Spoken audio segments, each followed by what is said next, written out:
trace. I did it before that, Jan. But first, you're keeping me on the straight and narrow. Okay, I have got to put my desk clock on my phone because I find it really hard to see the time on my wristwatch.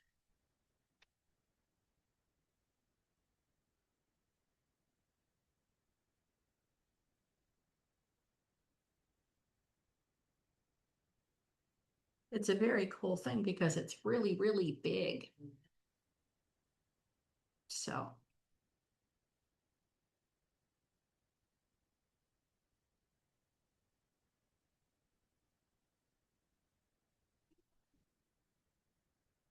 Okay, and so I have a screen share. And let's see if I can find it.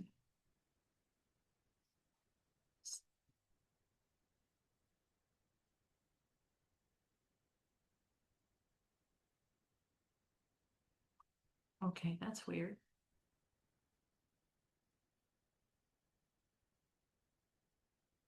Why don't I see anything? She said. Hmm.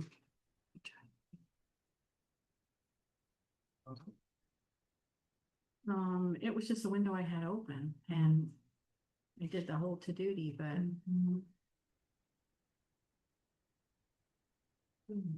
I can find the window again.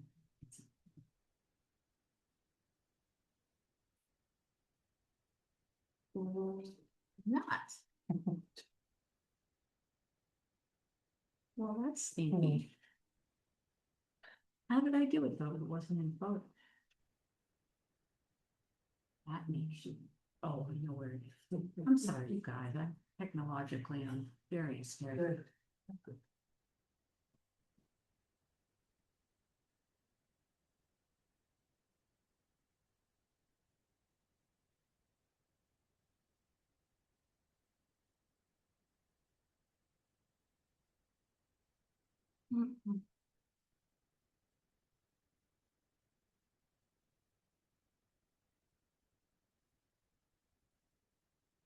Well, I think we won't waste any more time on that. I can just kind of hold this up. Was it for the chair? No, it's the calligraphy for the thingy. So I'm gonna read this first. And Marilyn, please correct me on pronunciation if you feel compelled, because I'm not sure. So these kanji form the expression without a trace or no trace. The first character, mu, means nothing or non-existent. And the second character, kon, means trace or mark. Together they form the word mukon, which means no trace. Did I pronounce that okay, Marilyn? Excellent.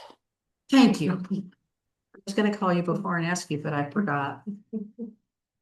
So I really, really like this chapter.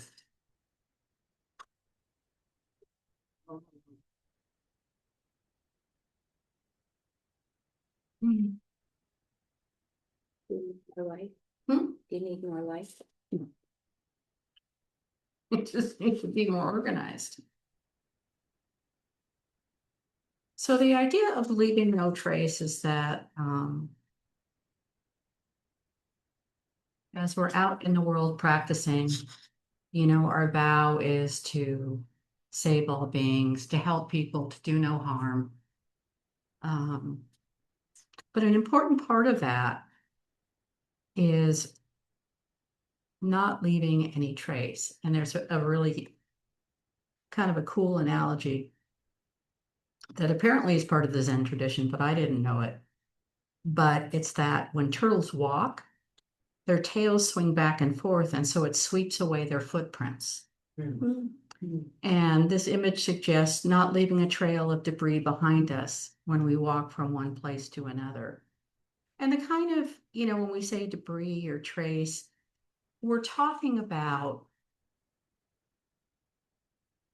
things like ego, like if you're helping somebody and then you like feel really good about it, and killing everybody, that's leaving a trace. Um, or if you have gaining ideas about whatever it is you've done. So Dogen said that wood burns and becomes ashes, and it never becomes wood again.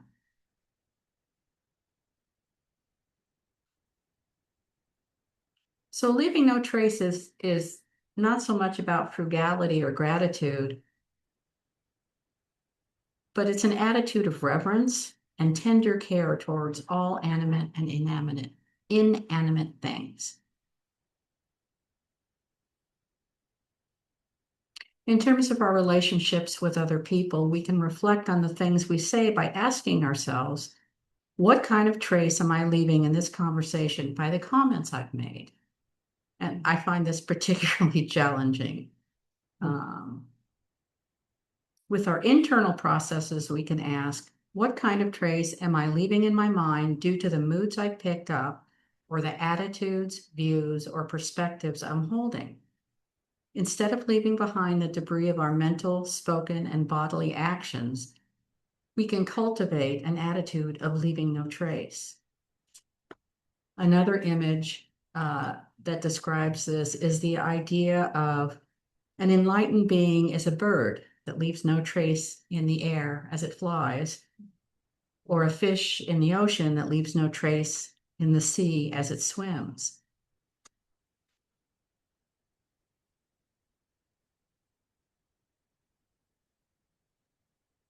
And so there are kind of four components of this. And this is going to be some pronunciation again. Moshoseki. This Zen term translates to leave no trace behind, and it advocates for a balanced approach to life, blending action with preservation. Mindfulness is also important, and practicing this principle involves being aware of one's impact on the environment and others, fostering a sense of responsibility. So this idea of leaving no trace, I've heard this a lot in terms of like ecological things. They tell you when you go camping or you go hiking, don't leave any trace that you've been there. Also, clarity and efficiency. The Zen tradition teaches that action should be performed with the intention and care, minimizing waste and disruption. And Suzuki Roshi emphasized that one should engage fully in life, which he calls wholehearted living.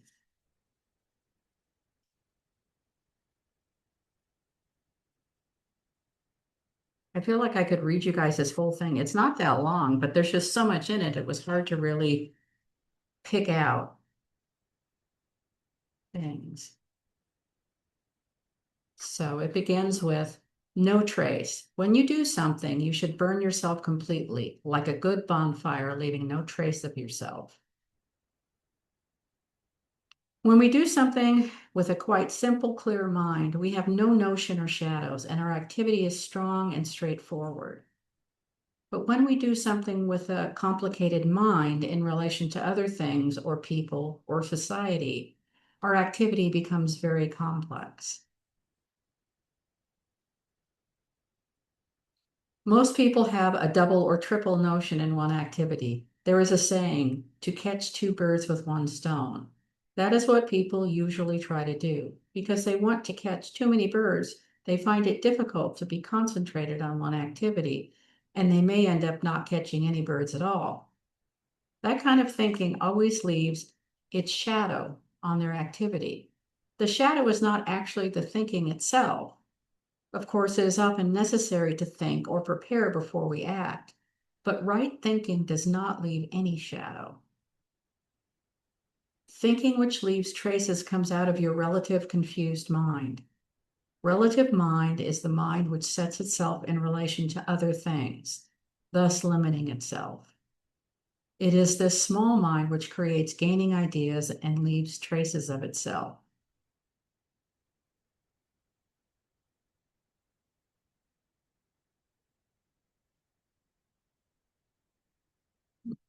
Often we think that what we have done is good, but it may not actually be so. When we become old, we are often very proud of what we have done. When others listen to someone proudly telling something which he has done, they will feel funny because they know his recollection is one-sided. They know that what he has told them is not exactly what he did. Moreover, if he is proud of what he did, that pride will create some problem for him. Repeating his recollections in this way, his personality will be twisted more and more until he becomes quite a disagreeable, stubborn fellow. This is an example of leaving a trace of one's thinking. We should not forget what we did, but it should be without an extra trace.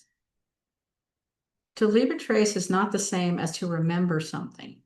It is necessary to remember what we have done, but we should not become attached to what we have done in some special sense. What we call attachment is just these traces of our thought and activity. You should burn yourself completely. If you do not burn yourself completely, a trace of yourself will be left in what you do. So there's no other way for us to live in this world. I think this is quite true, and this is easy to accept, easy to understand, and easy to practice.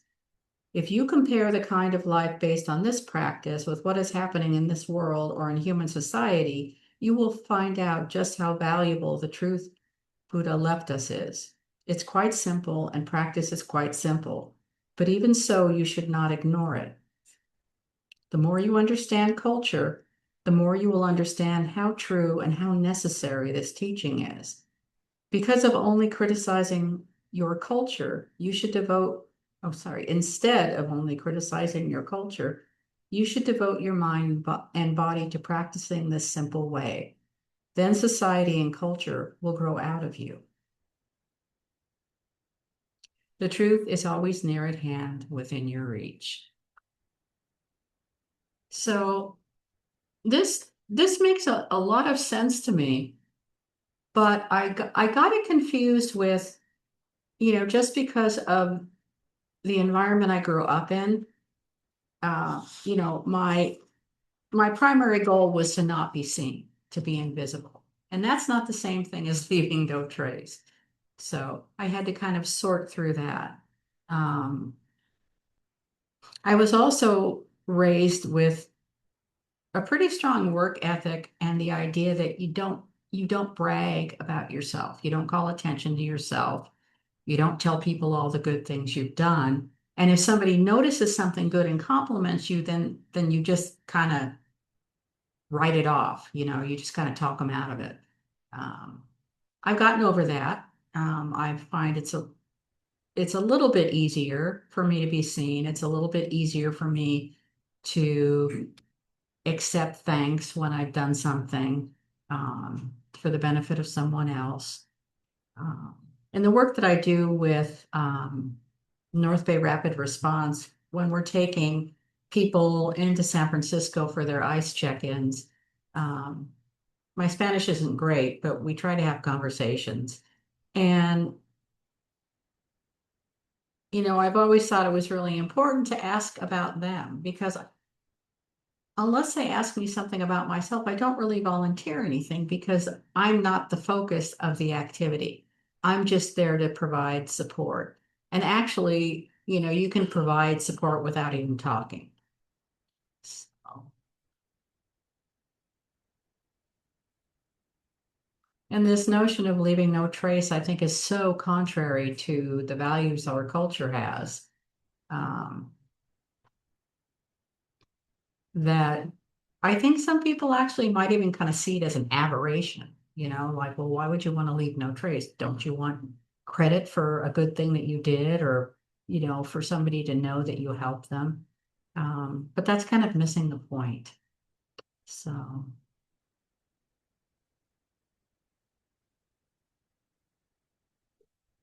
it becomes really complicated, I think, especially, when I watch my mind. I had an interesting conversation with somebody about this the other day. Um, we were talking about people perceiving us as being very grounded or centered. Um, and that's something that people never saw in me until probably about 5 or 6 years after I started practicing. And now I get that feedback all the time. And I realize that I've cultivated this through Zazen, but my place of groundedness is not in my head. So my head is still just going through the motions. I've got that monkey sitting on my head telling me all kinds of interesting things.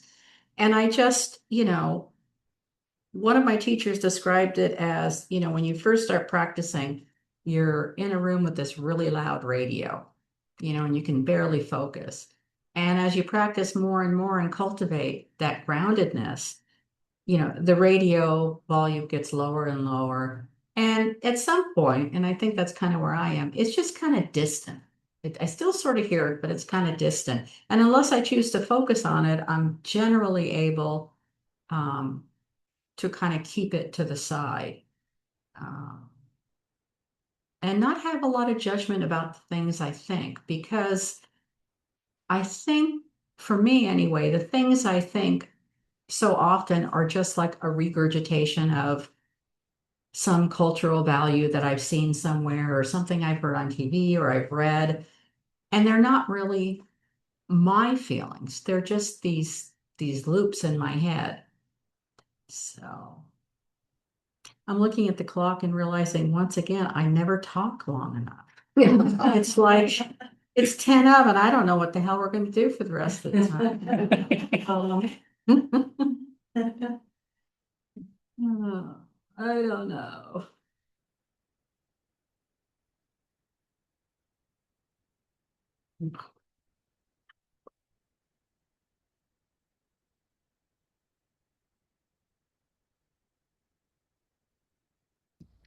This book is just such a gift. Debbie, Yes. I was just, you'd mentioned a bit ago that you could read the chapter, and I wondered if you would consider that. Yes, I would. I've actually read you a fair amount of it.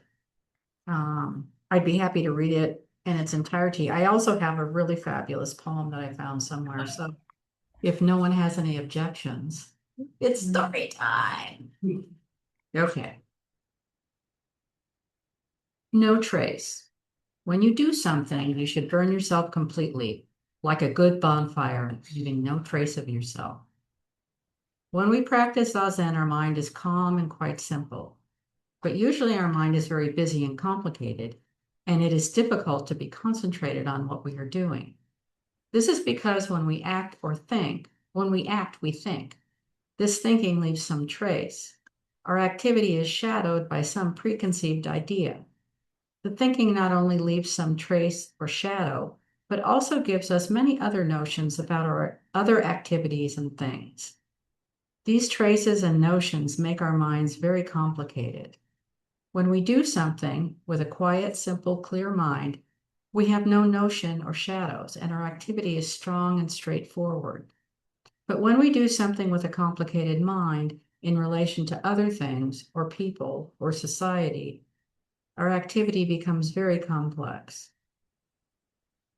Most people have a double or triple notion in one activity. There is a saying, to catch two birds with one stone. That is what people usually try to do. Because they want to catch too many birds, they find it difficult to be concentrated on one activity, and they may end up not catching any birds at all. That kind of thinking always leaves its shadow on their activity. The shadow is not actually the thinking itself. Of course, it's often necessary to think or prepare before we act, but right thinking does not leave any shadow. Thinking which leaves traces comes out of your relative confused mind. Relative mind is the mind which sets itself in relation to other things, thus limiting itself. It is this small mind which creates gaining ideas and leaves traces of self. If you leave a trace of your thinking on your activity, you will be attached to the trace. For instance, you may say, "This is what I have done," but actually it's not so. In your recollection, you may say, "I did such and such a thing in some certain way," but actually that is never exactly what happened. When you think in this way, you limit the actual experience of what you have done. So if you attach to the idea of what you have done, you are involved in selfish ideas.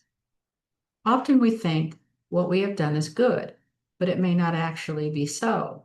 When we become old, we are often very proud of what we have done. When others listen to someone proudly telling something which he has done, they will feel funny because they know his recollection is one-sided. They know that he has told them what he has told them is not exactly what he did. Moreover, if he is proud of what he did, that pride will create some problem for him. Repeating his recollections in this way, his personality will be twisted more and more until he becomes quite a disagreeable, stubborn fellow. This is an example of leaving a trace of one's thinking. We should not forget what we did, but it should be without an extra trace. To leave a trace is not the same as to remember something. It is necessary to remember what we have done, but we should not become attached to what we have done in some special sense. What we call attachment is just these traces of our thought and activity. In order not to leave any traces, when you do something, you should not do it. You should do it with your whole body and mind. You should be concentrated on what you do. You should do it completely like a good bonfire. You should not be a smoky fire. You should burn yourself completely. If you do not burn yourself completely, a trace of yourself will be left in what you do. You will have something remaining which is not completely burned out. Zen activity is activity which is completely burned out with nothing remaining but ashes. This is the goal of our practice. This is what Dogen meant when he said, ashes do not come back to firewood. Ash is ash. Ash should be completely ash. The firewood should be firewood. When this kind of activity takes place, one activity covers everything. So our practice is not a matter of 1 hour or 2 hours or 1 day or 1 year. If you practice Zazen with your whole body and mind, even for a moment, that is Zazen. So moment after moment, you should devote yourself to your practice. You should not have any remains after you do something. But this does not mean to forget all about it. If you understand this point, all the dualistic thinking and all the problems of life will vanish. When you practice Zen, you become one with Zen. There is no you and no Zazen. When you bow, there is no Buddha and no you. One complete bowing takes place, and that is all. This is nirvana. When Buddha transmitted our practice to Mahakashyapa, he just picked up a flower with a smile. Only Mahakashyapa understood what he meant. No one else understood. We do not know if this is a historical event or not, but it means something. It's a demonstration of our traditional way. Some activity which covers everything is true activity, and the secret of this activity is transmitted from Buddha to us. This is Zen practice, not some teaching taught by Buddha or some rules of life set up by him. The teaching or the rules should be changed according to the place or according to the people who observe them. But the secret of this practice cannot be changed. It is always true. So for us, there is no other way to live. I think that this is quite true, and this is easy to accept, easy to understand, and easy to practice. If you compare the kind of life based on practice with what is happening in this world or in human society, you will find out just how valuable the truth Buddha left us is. It is quite simple, and practice is quite simple, but even so, we should not ignore it. Its great value must be discovered. Usually when it is so simple, we say, oh, I know that. It's quite simple. Everyone knows that. But if you do not find its value, it means nothing. It is the same as not knowing. The more you understand culture, the more you will understand how true and how necessary this teaching is. Instead of only criticizing your culture, you should devote your mind and body to practicing this simple way. Then society and culture will grow out of you. It may be all right for the people who are too attached to their culture to be critical. Their critical attitude means they are coming back to the simple truth left by Buddha. But our approach is just to be concentrated on a simple, basic practice and a simple, basic understanding of life. There should be no traces in our activity. We should not attach to some fancy ideas or to some beautiful things. We should not seek for something good. The truth is always near at hand, within your reach.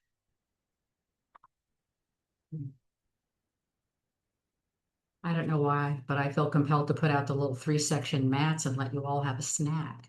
But I'm not going to do that. Why don't we break up into groups, I think of 3 or 4, I don't know, anything other than 2. I think it's always better to have more than 2. And as always, you can talk about whatever you want. Or, how does this idea of leaving no trace affect your practice, and how has it changed the way you relate to the world?